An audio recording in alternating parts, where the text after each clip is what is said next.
So those of you, it's your first time, let's see your hand again real quick. All right, a lot of you. And those of you who live here, let's see your hand as well. Okay, good. A good crew here. It's my first time to Charleston, and I thought it was pretty fun. Last night I went out. I took pictures everywhere. I met George Washington. You can find him in a park down the street. So I went to all the buildings. It's a gorgeous city, a cool place to spend a nice steamy May. I'm from Los Angeles, so this is steamy, but I've learned that everyone's in a good mood because it's so lovely here. But I'm schwitzing a bit. I also decided that it would be fun that Jenny, who's been keeping us on track, also let us know that this is called the Holy City. So I thought if I'm in the Holy City, I better take some pictures with some churches.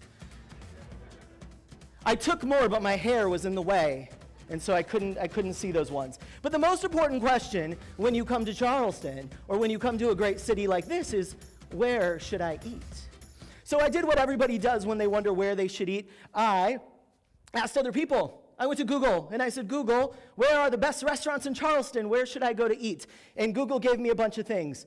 And then I didn't trust Google. I wanted a personal touch, so I did the next thing we all do, which is I went to Facebook. I also made the video for you guys. Anybody get that? Yeah, somebody told me they did. I remember you. Mercedes did. You win.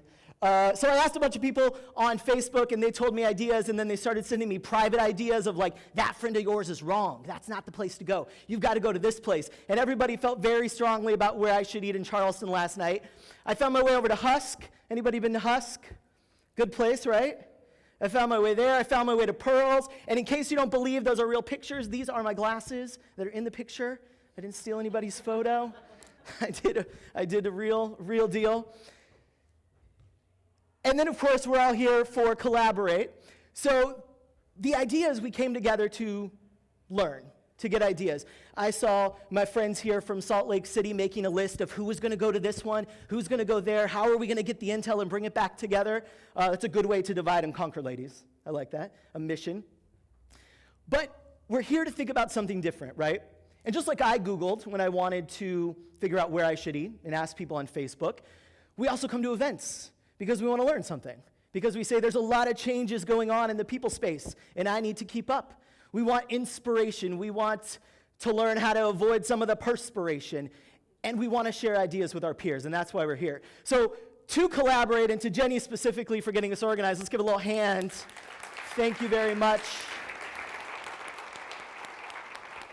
Maybe the only person in the room with bigger hair than me, I think, is Jenny. Jenny back there. So we're going to talk about Culture Kitchen. We're going to talk about what you can do to cook up a great brand. And like Kenny said, I've spent a lot of time in restaurants, so I think in recipes pretty much all the time. And I love recipes, because recipes make it easy to repeat something, right? You have a favorite dish from grandma, grandma passes down the recipe, and now you can get close to recreating the same thing. So I love recipes, and I always think in recipes. When you think about culture, when you think about where am I going to go to get information, you could do what I did when I wanted to know where to eat in Charleston, which the first thing I did was go to Google, right? And if you wanted to learn how to build a great company culture, you could read 78 million pages, nearly 79 million pages. That is a long weekend surfing session on the internet. It's going to be a long time. It's for me. Tell them I'm busy. Unless it's Oprah, then I'm free, always. So, company culture, you could do that. You could read that. That's a lot of stuff to read, a lot of information. I don't know how to get through it. I like visual, right? I like video, and I like to see people teach me things. So I also might go to YouTube. And on YouTube, I would see nearly 3 million hits, which, anybody watch Breaking Bad? Yeah, a couple of you watch Breaking Bad. Even a long binge-watching session of Breaking Bads can't compete with that. That's pretty serious stuff. So there's a lot of places, and nobody is shy to tell you the 5 habits, the 7 steps, the 9 hacks, the 11 essentials, the 13 top tips that you need to follow so that you don't fail. And yet there's all this information out there, and we keep searching and searching and searching. And that's not new, right? And it's also not specific to any sect of people. Trust me, we've made a lot of hair jokes this morning, but it takes me a lot of time in the morning. And if you could look up how to get your hair to stand up this tall and send me those 3 steps, it would make it a lot quicker for me to get to the airport each time. But we keep looking. We think if we do what they do, we can have what they have. We look up the big brands and we think, oh, I've heard about Shake Shack. That's a cool place to be. Or Apple, or Google, or Facebook. And then we all think, let's get a ping pong table and then everything will be great. We'll all have a great workplace. But that's not how it works. That's not how we get things done. And that's not new. One of my favorite stories about thinking we can have what they have if we just do what they do came all the way back from World War II. And in World War II, Japan and the United States were I got the directions right. Sometimes I struggle with, like, where were they?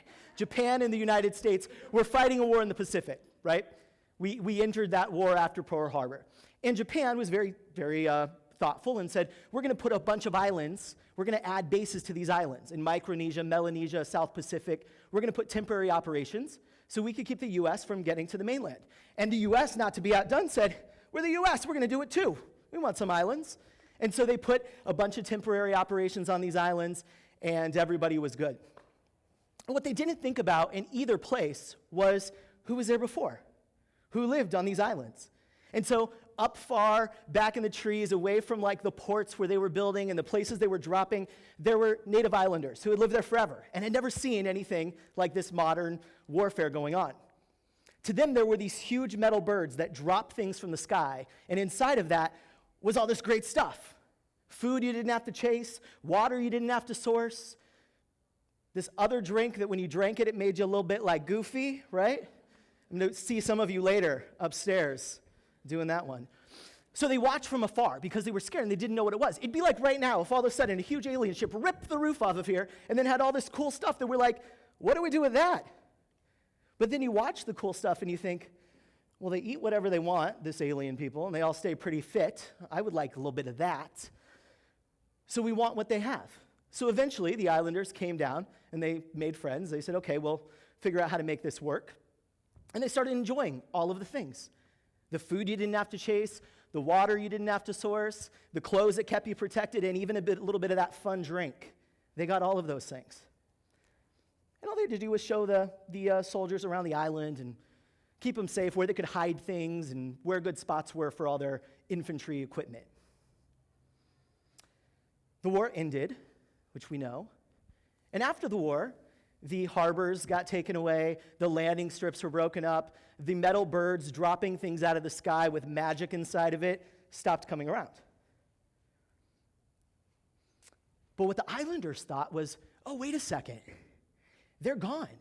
We don't have to share anything with them anymore. We can have all the stuff that they had. So they waited, and they watched, and they watched. They looked at the sea. No big metal whale was coming with anything. Nothing came from the sky. And so they got around and they said, okay, well, wait a second. What made that happen? Why did all of that stuff come? Why did the gods give them this gift? And then they thought the most logical thing, which is, oh, we have to do what they do. We just have to copy the rituals that they did, and then we'll have what they had. So they collected a bunch of the clothes, and they built these crude uniforms. They fixed up the runways. They built airplanes out of wood. They made fake watchtowers, and every day they replayed the rituals that they had seen the soldiers do.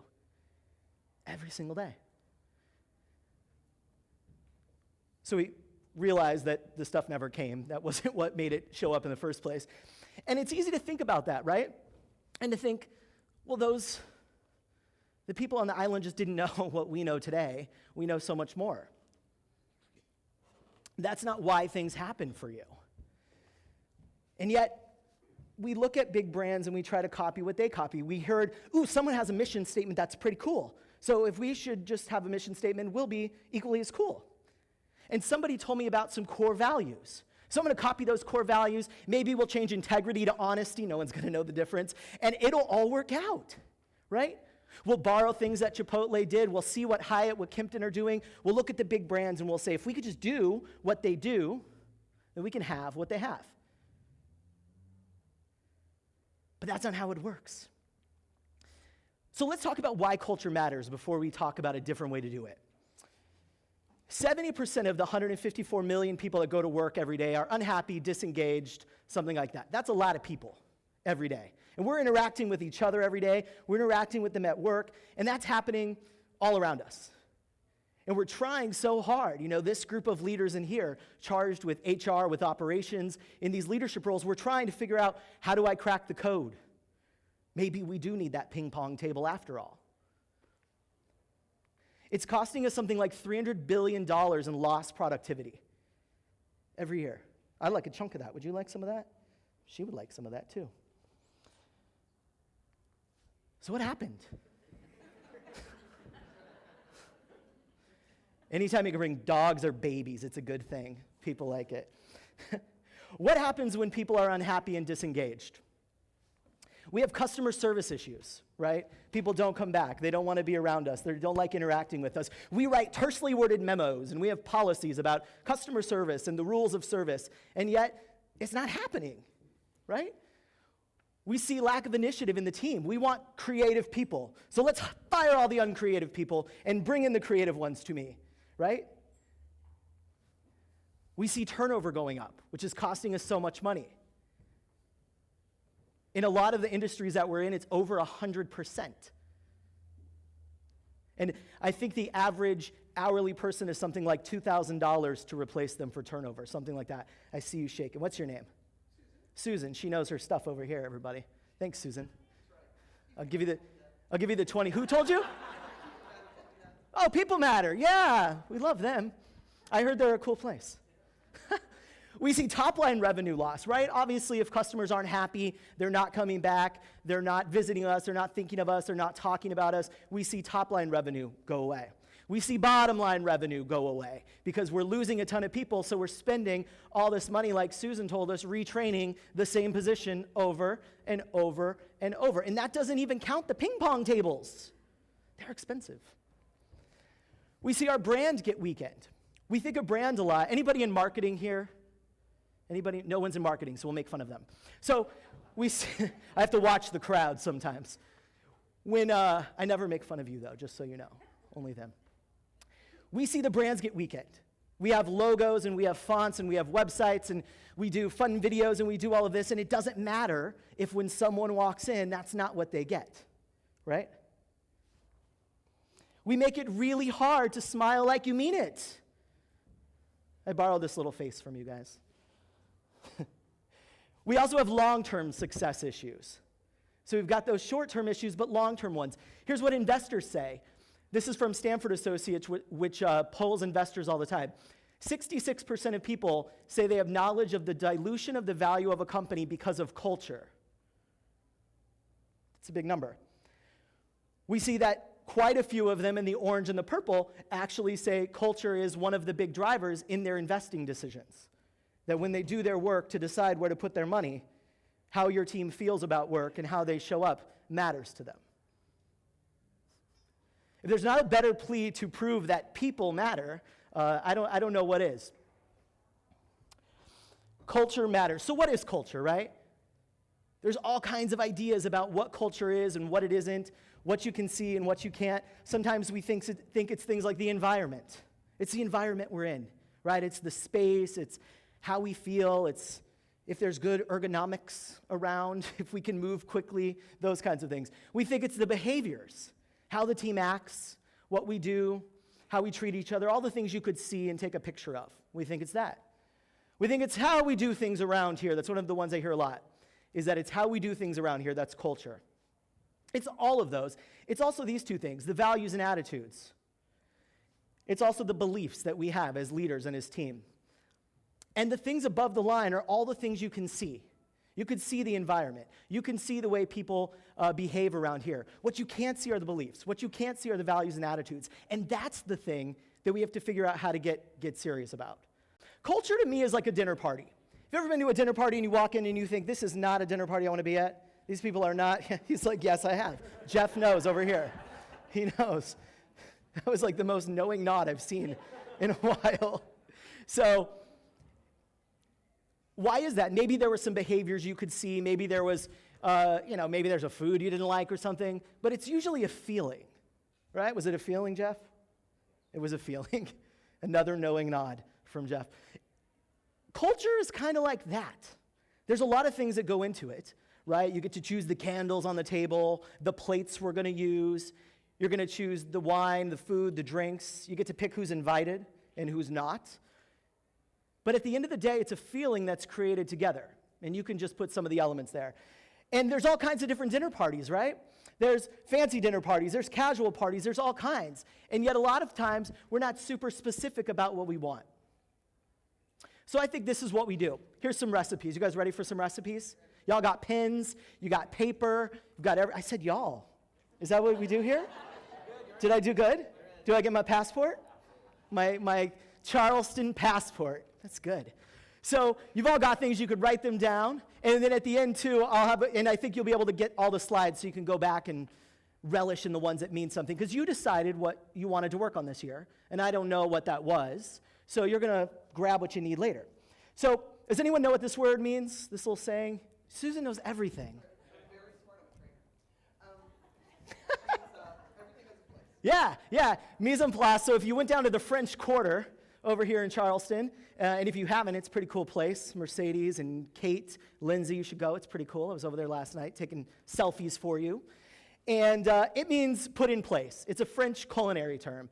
And it basically means before you start cooking, you get all your stuff together, right? So if culture is a dinner party and you're the one putting it together, mise en place basically means you get your things in place, put in place. Thank you, Susan. I'm going to get your number later, and I'll text you when I have questions. I love her. I've known her for many years. No, I haven't. So you got to have all your stuff together. You got to have your things organized and put together. That was like the most organized kitchen I've ever been in. It was in Seattle, Washington. And anyone from Seattle? Yes, you're the only one. Is the only one? Welcome from Seattle, representing. Not representing today. No, okay, later. Yeah. Okay. We'll say, I don't know what that meant either. She's befuddled. All right. When I first met my spouse, who is a chef, I'm very competitive. And I had worked in the restaurant industry since I was 15, but never really in the kitchen except at Pizza Hut. So I'd never done a lot of knife skill things. I met you earlier from Pizza Hut. You drove very far to be here. I can't remember your name. Dorothy, yes. Yes, you came very far, like the Wizard of Oz, I remember now. So I wanted to be able to cook that same way. I wanted to have that all together. And so what did I do? I didn't Google it because that was a long time ago before Google. So I got a cookbook, and I slowly worked my way through it. And there's two things when we think about culture, when we think about brands, when we think about building something. There's really two places where you need to focus on mise en place, putting things in their place. The first is how you manage yourself, and the second is how you serve the team. Today we're going to talk about how to serve the team in specifics, but I encourage you to also ask yourself how you're doing with self-management, with your energy, and how you show up every day, what you bring with you. When you go to a meeting, how are you showing up? So today we're going to talk about how to serve the team. When I was 21, I worked at Potbelly's Sandwich Shop, and it was back when they only had 7 locations, but they had a whole pot full of money that I don't know if they got it from the Emerald City, Dorothy, I'm not sure. But they had a whole pot of money and they were getting to grow really, really big. And so I joined at the right time. I went to work. I didn't know how to be anything but like bubbly. So I just went to work. I had no idea what I was doing as a manager. And so I kept getting promoted. And I thought, this is really awesome. I was like an assistant manager. I got promoted to the next level. I got promoted to the next level. And I just kept going. And no one really ever stopped to say, hey, let me teach you how to do this thing that you're trying to do. So one day, I had been there about 3 years, and I was in charge of the new store opening team. So I was traveling around opening restaurants with them all over the country.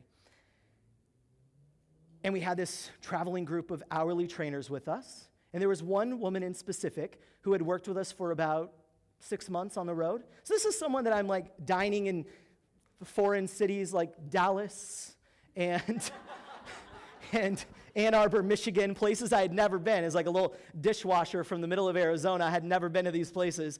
And so I was traveling all over with these people. We're staying in hotels and we're dining at exotic places like Cafe Rio. That was one spot. So 6 months in, I remember I sat down with her because I saw her doing this training that was really cool. And she was a farm girl from Wisconsin. So she'd always lived in Wisconsin. She grew up on a dairy farm, homeschooled and everything. But when she would teach people, when she would train people, Susan, she had this way that was just so quirky and real. She talked about when you take the sandwich out of the oven, you fold it over and give a little smack like a baby pig, right? So it was like, what is she talking about? But everybody remembered it.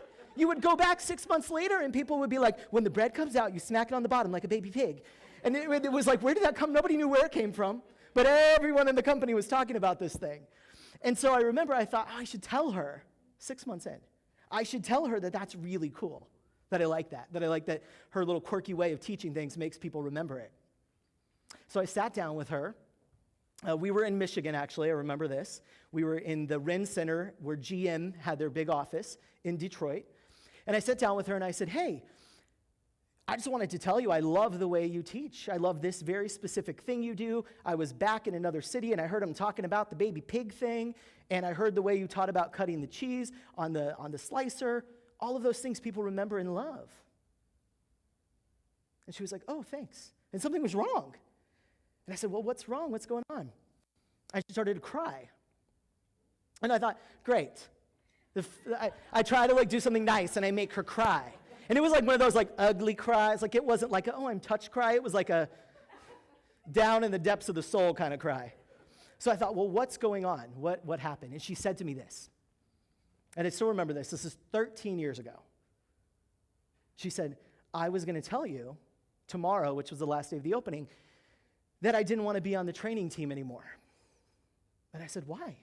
Because she loved traveling as much as I did, because while I was from Arizona in the middle of nowhere, she was from Wisconsin in the middle of nowhere. So we got to see the world, right?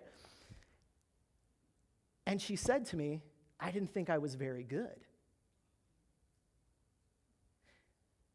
And I didn't know what to say, but I remember looking at her and thinking, I think you're the best person of all 8 trainers.